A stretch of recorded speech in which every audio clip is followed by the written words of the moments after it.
A long time ago, in a little town called Sleepy Hollow, there was a school teacher named Ichabod Crane. Now, Ichabod was a tall, skinny man who was quick to use a ruler on naughty scholars. Ichabod didn't live in the town of Sleepy Hollow. To get to his house, he had to ride his skinny old horse through the woods. He had heard stories that there was some kind of a ghost that prowled through the woods. Being a learned man, he put no stock in such tales. One night, Ichabod stayed in town very late at a party. As the evening wore on, after lots of food and lots of cider, the folks started telling ghost stories, and they got around to talking about the ghost in the woods outside of town. The story was that the ghost was a rider on a big horse that actually snorted flames and smoke, and the rider, he was a huge man who had no head. Finally, it got to be very late, and it was time to go home. Now, old Ichabod wasn't exactly scared, but then again, he wasn't too keen on riding through those woods this late at night. Well, he got on his skinny old horse and started off for home. As he rode through the woods, the full moon shone with an eerie light, making all kinds of spooky shadows. An owl hooting in the distance didn't make him feel any better, so he urged his old horse to go a little faster. What was that? Was it a dog? Maybe a wolf? Suddenly he caught a glimpse of a strange orange light, and it was coming straight toward him. Now Ichabod was terrified. He tried to make his old horse go faster, but the strange orange light was coming closer and closer. Could it be?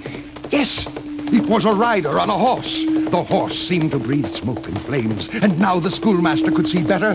The horseman had no head. In fact, the rider's head was carried before him on the saddle.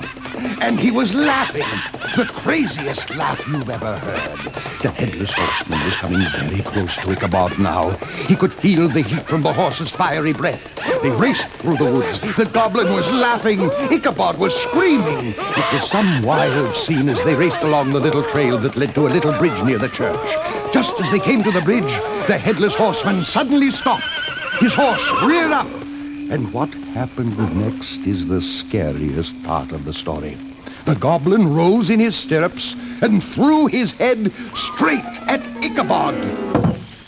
The next day, Ichabod's old horse was found near his master's gate, but the saddle was missing. Later on, down by the old wooden bridge, they found Ichabod's hat, and close beside it, a shattered pumpkin. How old am I? Not nearly as old as I look. Been that way ever since that night when my hair turned white.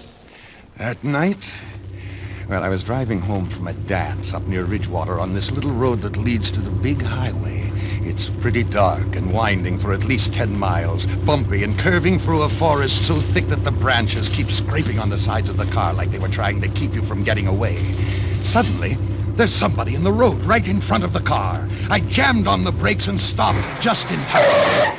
There was this shivering young woman. She had jumped into the middle of the road as if she could stop a car just by holding up her hand. She told me that she'd been in an accident and her car was a wreck. Then she asked me if I'd drive her home. She looked so cold and miserable.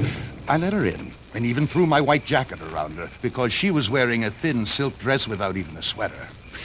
Well, we started off for her house, and after more turns than you would believe, we pulled up in front of a very tidy little cottage with all of its lights turned on like a Christmas tree.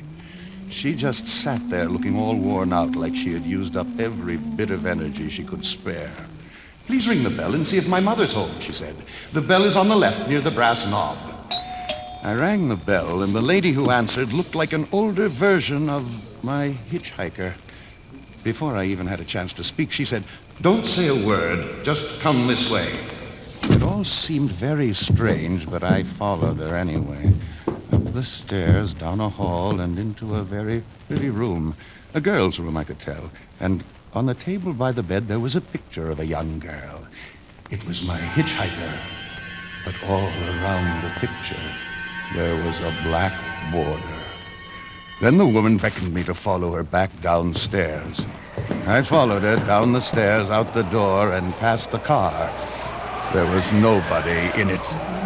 We walked a little further and came to a little private cemetery with a grillwork fence around it. We went in and stopped in front of a grave that looked newer than the others. The woman pointed to the grave and said, "My daughter. She was killed in an automobile accident last summer, and every night some stranger brings her home again." Well, I was terrified. I turned away and left her there, but not before I noticed something sticking out from under the gravestone. I ran to my car and drove back home as fast as I could. It wasn't until I was in my own house, my own bedroom, that I discovered that my hair was white. Pure white, the same color as my jacket. That's what was sticking out from under that gravestone, just like it had been there ever since the grave was first dug.